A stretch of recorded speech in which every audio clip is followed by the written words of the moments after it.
Bonjour à toutes et à tous et bienvenue dans votre magazine quotidien Smart Éducation, un magazine, vous le savez, dédié à la formation, aux nouveaux métiers, aux nouvelles pédagogies, le rendez-vous qui donne un futur à la jeune génération.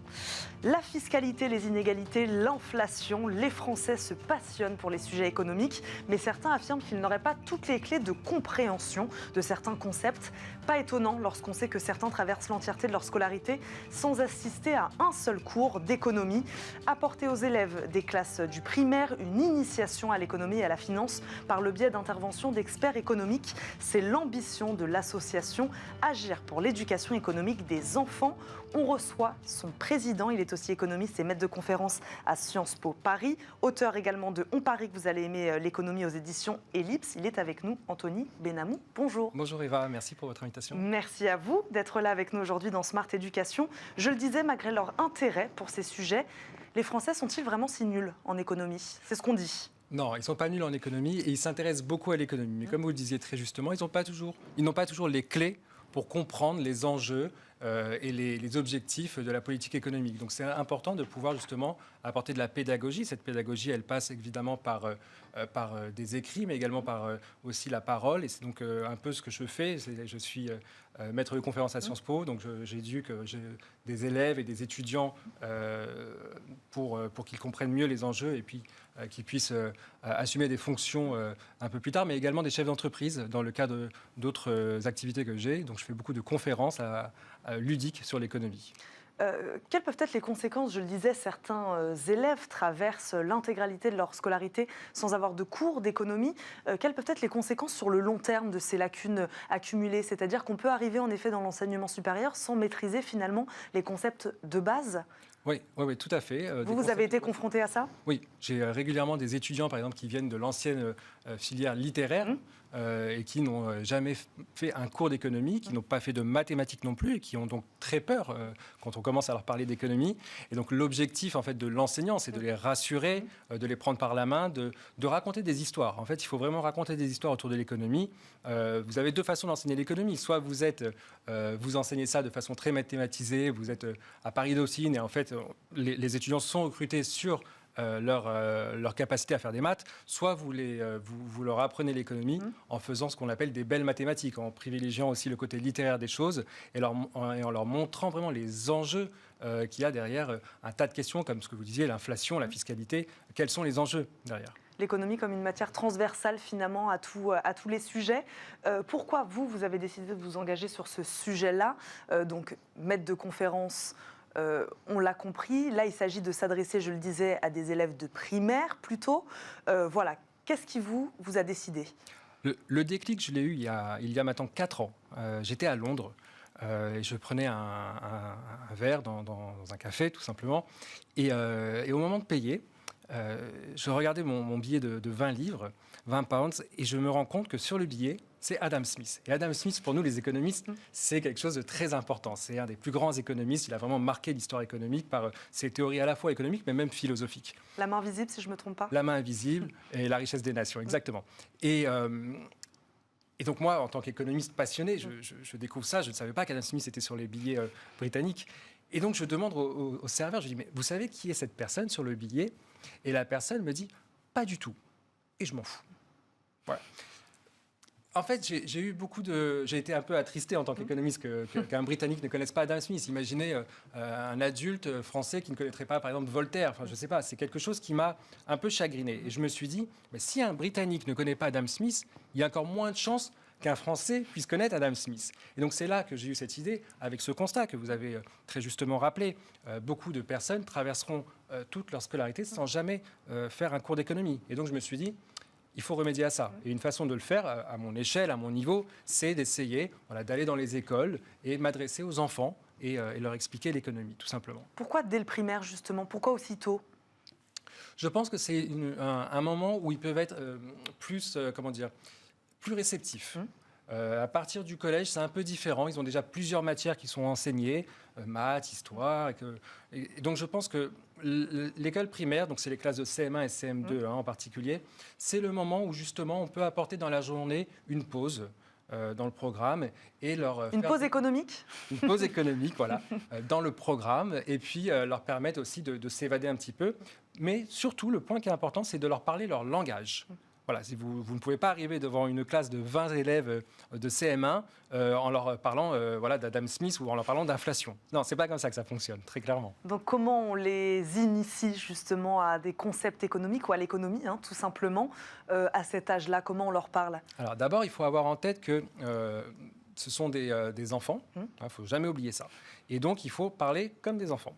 Ça ne veut pas dire vulgariser au maximum, mais c'est en tout cas entrer dans leur monde. J'ai moi-même un fils, en fait, qui est en CM2 maintenant, et quand j'ai commencé avec cette association, j'ai vraiment commencé dans la classe de mon fils comme classe témoin. Et je sais qu'à cet âge-là, par exemple, ils lisent beaucoup les bandes dessinées de Picsou. Donc, en fait, mon premier cours, il y avait tout un fil rouge avec Picsou. Donc, le premier cours, c'était vraiment qu'est-ce que la monnaie ? Donc un cours sur la monnaie quand même. Hein. Qu'est-ce que la monnaie et comment, à quoi sert la monnaie? C'est un cours où on va présenter l'évolution de la monnaie, par exemple la monnaie coquillage, puis ensuite la monnaie fiduciaire, donc la monnaie, les billets, etc. Et puis ensuite, on va leur présenter les fonctions de la monnaie. Donc à quoi sert la monnaie? Et notamment, par exemple, cette fonction qui est la fonction d'unité de compte. Qui permet tout simplement de mesurer combien coûte un produit par rapport à un autre, donner le juste prix. Et bien, si vous leur parlez de ça, en leur montrant par exemple des planches de bande dessinée de Picsou, en les faisant entrer dans le monde de Picsou, ben, ils se concentrent et ils sont très réceptifs. Et ils posent beaucoup de questions d'ailleurs. Est-ce que c'est un exercice qui est compliqué pour un maître de conférence? Je sais que vous vous entourez également dans cette association et ce projet-là d'autres experts en économie qui, pareil, là non plus, n'ont pas forcément l'habitude de s'adresser à des jeunes élèves comme ça. C'est un exercice particulier pour vous aussi, j'imagine. Alors moi, je partage très volontiers mes supports justement pédagogiques et ludiques et interactifs avec l'ensemble de l'équipe. Alors on n'est pas beaucoup, hein, on est une dizaine, une douzaine plus exactement à être impliqués. Donc je partage ça, je prends également, on échange, mais oui, c'est pas quelque chose de simple. Tout le monde n'est pas aussi à l'aise face à une classe d'enfants. Enfin, quand on a des chefs d'entreprise face à nous et puis qu'on passe dans la même journée d'une conférence avec 200 chefs d'entreprise à une classe de CM2 où en fait il va falloir les passionner, leur parler de l'offre et de la demande. Ce sont des concepts qu'on aborde très clairement. Bon, ben voilà, il faut vraiment savoir le faire. Il faut vraiment aussi s'appuyer sur le support. Je pense que le support qui est présenté lors des séances est très important. Il ne faut pas aller au-delà du support. Voilà, c'est vraiment les clés. Nous sommes sur des interventions ponctuelles plutôt. Vous intervenez une fois dans une classe, 2 fois, 3 fois? Alors, en fait, ce qu'on fait très concrètement, c'est un cycle de 3 conférences. Une école qui souhaite s'engager dans ce processus, dans cette démarche, doit signer pour un cycle de 3 conférences. Ouais. Donc, c'est 2 conférences en classe. Chacune des conférences fait 40 à 45 minutes. Ça peut déborder un peu en fonction des interactions qu'il peut y avoir avec les enfants. Mais voilà, c'est 40 à 45 minutes. Donc, la première, c'est qu'est-ce que la monnaie? La deuxième, c'est comment se forment les prix. On va aborder des notions de marge, de concurrence et l'offre et la demande. Tout de même. Ah oui, oui, on va très loin. Pour vous donner une petite histoire, comment on aborde la marge? Le support qu'on présente montre comment on fabrique un hamburger. Pour manger un hamburger, on a besoin d'une viande, de salade, de tomates, de fromage, de pain. Et donc sur le support, on a le prix. Pour l'entreprise, le prix de revient de chacune de ces consommations intermédiaires. Et ensuite, on demande aux étudiants, maintenant, aux enfants, vous allez devoir vendre cet hamburger. Combien vous allez le vendre? Et comme en CM1 et CM2, ils savent faire des additions, ils calculent assez rapidement combien leur revient leur hamburger, et ça vient de façon assez spontanée. Ils vont annoncer un prix pour l'hamburger qui est plus élevé que le prix de revient. En fait, sans le savoir... Et comme ça, ils ont compris le concept de marge. Ils ont fait de la marge sans le savoir. Et enfin, pour finir, la 3e séance ne se passe pas directement en classe. Ouais. La 3e séance se passe à Citeco. Citeco, donc le musée de l'économie métro Malesherbes. Et donc, cette séance est très intéressante. Elle dure 1h30 à 2h. Donc, c'est une visite de Citeco, une visite qui est encadrée, où là, on va pouvoir voir justement l'évolution de la monnaie. Donc, on va vraiment voir de la monnaie très, très ancienne. Les élèves vont également pouvoir s'amuser en voyant un vrai lingot d'or, en le touchant. Ils vont également pouvoir fabriquer leurs propres billets avec leur visage dessus. Donc, c'est quelque chose d'assez ludique, assez amusant. On visite le musée et en même temps, on s'amuse. Quel lien entretenez-vous aujourd'hui avec les établissements scolaires? Comment les enseignants, par exemple, réagissent à ce programme-là?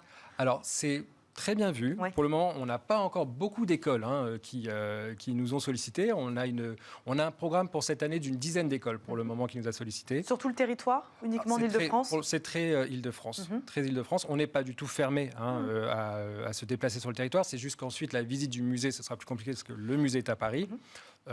Mais pourquoi pas? Pourquoi pas? En tout cas, voilà, ça se passe principalement en Île-de-France pour le moment. Et on est sollicité directement en fait, par les écoles. Ça fonctionne par le bouche à oreille pour le moment. Comment vous voyez évoluer le projet? Alors, est-ce que vous essayez, par exemple, en ce moment, de convaincre d'ores et déjà d'autres experts économiques de partager ce projet-là et donc de vous ouvrir à de plus en plus d'établissements scolaires, puisque j'imagine que ça peut les intéresser demain d'avoir des interventions d'experts économiques? Pour le moment, nous, on ne fait pas de publicité. Voilà, on est ouvert, bien sûr, mais on ne fait pas de publicité. On ne fait pas beaucoup de communication. Moi, je communique à titre personnel sur mes réseaux, mais on n'a pas de compte professionnel pour l'association. Donc, c'est vraiment du bouche à oreille. On n'est pas contre se développer. On a les ressources nécessaires. On est une douzaine. Si on a 2 ou 3 interventions dans le mois à faire, voilà, c'est quelque chose qui peut se faire assez facilement. Donc, on n'a pas peur du développement. Pas du tout. On ne le cherche pas non plus pour le moment à développer parce que ce qu'on fait, on veut vraiment le faire bien et on sait que on a dans nos équipes des personnes qui ont déjà des journées bien remplies, donc c'est pas toujours simple de s'organiser. Donc pour le moment, on fonctionne comme ça fonctionne bien, on est assez content. Je vous le disais, on a pour le moment une dizaine de cycles, donc ça veut dire 30 séances au final, puisqu'un cycle c'est 3 séances, donc une dizaine de cycles qui sont déjà calés pour l'année. Si on peut en faire plus, on en fera plus, mais on ne cherchera pas à en faire plus de nous-mêmes, en tout cas. Est-ce que vous espérez, il nous reste quelques secondes, créer des vocations aussi, peut-être donner envie à ces jeunes aussi de faire de l'économie plus tard? Ouais, j'espère bien. Ouais. J'espère bien. Je sais que j'ai déjà créé des vocations parmi mes étudiants de Sciences Po, ça fait 10 ans que j'enseigne, donc jusqu'à présent, j'ai des nouvelles d'anciens étudiants qui me disent ce qu'ils font, et je suis très très heureux de voir que j'ai pu contribuer à leur développement personnel. Et oui, j'espère bien pouvoir aider tous ces enfants à comprendre l'économie, à aimer l'économie, et à ce que l'économie puisse leur servir tout le long de leur vie. Eh ben, on va s'arrêter là-dessus. Merci beaucoup Anthony Benamou d'avoir répondu à nos questions aujourd'hui dans Smart Éducation. Je rappelle, vous êtes économiste et maître de conférence à Sciences Po Paris, président aussi donc de cette association Agir pour l'éducation économique des enfants. Merci d'être venu nous présenter votre travail avec cette association. Merci beaucoup Eva. Merci beaucoup d'avoir été avec nous. Merci à vous aussi de nous avoir suivis. On se retrouve très vite pour un nouveau numéro de Smart Éducation. À très vite.